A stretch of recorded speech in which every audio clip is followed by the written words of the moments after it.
कौन कौन से 5 भेद होते हैं संज्ञा के? तो संज्ञा के भेद आप कहेंगे भैया हम जानते हैं कि 5 भेद होते हैं, उनके उत्तर कैसे दें अक्सर परीक्षा में प्रश्न पूछा जाता है। जैसे व्यक्तिवाचक संज्ञा।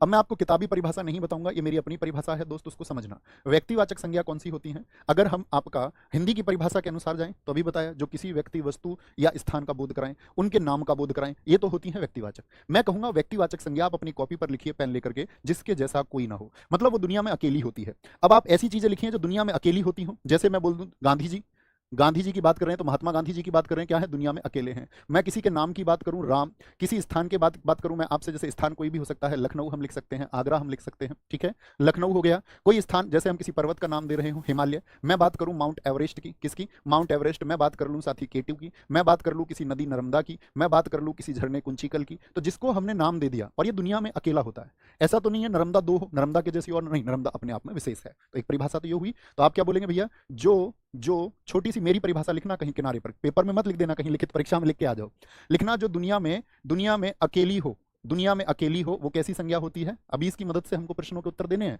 जी भैया, वो व्यक्तिवाचक संज्ञा होती है। अब हम बात करते हैं दूसरी कौन सी होती है, जातिवाचक संज्ञा। जातिवाचक संज्ञा परिभाषा है जो एक जाति का बोध कराए, लेकिन मेरी परिभाषा क्या है आप लोगों के लिए? परिभाषा है जिसके जैसे और हों, जिसके जैसे और भी होते हों। तो आप सोचिए उन चीजों को, जिसके जैसे और भी हों, जिसके जैसे और भी हों, वो सब क्या है, वो आपका जातिवाचक है।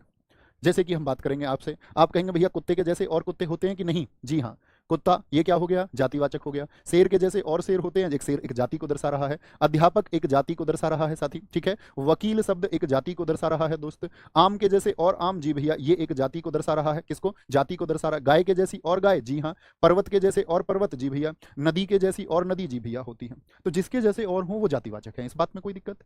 तीसरी आती है संज्ञा हमारी साथी भाववाचक। आप आराम से देखना, जिसके जैसे और हो, अपना कोई लॉजिक लगाने की आवश्यकता नहीं है, बस इसको सीखिए, अभी सीख जाएंगे जो जिनके लिए नया हो। भाववाचक संज्ञा क्या होती है साथी? भाववाचक संज्ञा होती है जो किसी भाव को, अदृश्य भाव को दर्शाती है। अब अदृश्य भाव आप कहेंगे तो हम इसके लिए क्या परिभाषा बनाते हैं? जिसको प्लेट में ना परोसा जा सके। आप कभी भी कंफ्यूज हो, बस मेरी एक परिभाषा याद रख लेना, जिसको प्लेट में नहीं परोस सकते, वो भाववाचक संज्ञा है। जैसे हम बात करें अच्छाई, मैं आपसे बोलूं अच्छाई को प्लेट में रख के दिखा दो, तो आप क्या बोलेंगे, ओहो भैया ये तो जातिवाचक संज्ञा नहीं होकर क्या होगी, भाववाचक संज्ञा, क्योंकि प्लेट में नहीं परोस सकते। बात समझे मेरी? मैं आपसे बोलूं क्रोध, क्या प्लेट में परोस सकते हो? यस और नो में आंसर करके बताओ एक बार। ईमानदारी को प्लेट में परोस सकते हैं क्या? बुढ़ापे को प्लेट में, आप शरीर को तो पेश कर सकते हैं, व्यक्ति को पेश कर सकते हैं, लेकिन बुढ़ापे को नहीं पेश कर सकते। बात समझे? यस और नो में एक बार आंसर चाहिए सबके। बात समझ में आई तो बोलेंगे भैया यस। तो भाववाचक संज्ञा कौन से होती हैं? जो अदृश्य संज्ञाएं होती हैं, बस छोटा सा शब्द। अब क्या क्या हो सकते हैं, एक एक उदाहरण आपकी तरफ से चाहूंगा। जैसे फलों की मिठास होती है, मिठास होती है। किसी की अच्छाई होती है, ठीक है। किसी की बुराई होती है, बुराई होती है, ठीक है। प्रेम होता है, प्रेम, प्यार जिसको हम कहते हैं। थकावट दिखती है क्या? मैं बहुत थका हुआ हूं, मैं कहूं थकावट को पेश कर दो, तो पेश नहीं कर सकते। बात समझ में आई? कोई दिक्कत, कोई परेशानी?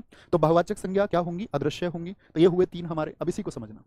आगे चलते हैं। चौथी संज्ञा कौन सी है? तो ये 3 तो वो हैं जो कहती हैं आपका आधुनिक संज्ञा के भेद। जातिवाचक में ही 2 भेद आते हैं जिनको प्राचीन हिंदी के अनुसार अलग माना गया। एक कौन सी है? मैटेरियल नाउन, द्रव्य, क्या बोलेंगे, द्रव्यवाचक संज्ञा। द्रव्यवाचक संज्ञा। आप लोग भौतिक विज्ञान पढ़ते होंगे तो दोस्त एक बात पढ़ते होंगे, पदार्थ की कितनी अवस्थाएं हैं, मुझे बताइए। तो आप कहेंगे भैया पदार्थ की जो अवस्थाएं हैं वो 5 हैं, ठोस, द्रव, गैस, बोस-आइंस्टीन, कंडेंसेट, और 5वीं अवस्था, जैसे आपकी मतलब 5वीं बोस-आइंस्टीन कंडेंसेट है, चौथी प्लाज्मा है। तो उस सब में जो आएगा आपका वो द्रव्यवाचक संज्ञा है। तो वो ठोस भी हो सकती है, द्रव भी हो सकती है, गैस भी हो सकती है। जैसे तत्व हो गए सोना, चांदी, तांबा हो गया आपका। जैसे लिक्विड में पानी हो सकता है, तेल हो सकता है, दूध हो सकता है साथ ही आपका, ठीक है, दूध आदि होते हैं आपके। ये सब किसको दर्शाते हैं? ये द्रव्यवाचक संज्ञा को। बात समझ में आई? और 5वां भेद आता है साथी हमारा किसका? समूहवाचक संज्ञा। इसका एक उदाहरण आपसे चाहूंगा। समूहवाचक संज्ञा होती हैं जो किसका बोध कराती है? जो एक संघ का या समूह का बोध कराती हैं। किसका? संघ या समूह का बोध कराती हैं। तो यानी एक ग्रुप को दर्शाएंगे। अब ग्रुप क्या हो सकता है भैया? ग्रुप हो सकता है आपका कक्षा, जैसे कि आपकी कक्षा है, इतने सारे बच्चे हैं, ठीक है। एक टीम हो सकती है 11 खिलाड़ियों की, 5 की, 8 की, 6 की, सब तरह की होती है। ग्रुप हम कह सकते हैं, ग्रुप शब्द हम कह सकते हैं, जनता हम कह सकते हैं, RWA परिवार हम कह सकते हैं। तो ये भी क्या है? बहुत सारे लोगों से मिलकर जो बने वो क्या है? अब ऐसा नहीं कि लोग ही हों, ये बिल्कुल जरूरी नहीं है। जैसे चाबियों का गुच्छा हो सकता है। तो कहने का मतलब है एक से अधिक हो, एक से अधिक हो, ठीक है, एक से अधिक हो, तो क्या होता है आपका? वो समूहवाचक संज्ञा को दर्शाएगा। कोई बात?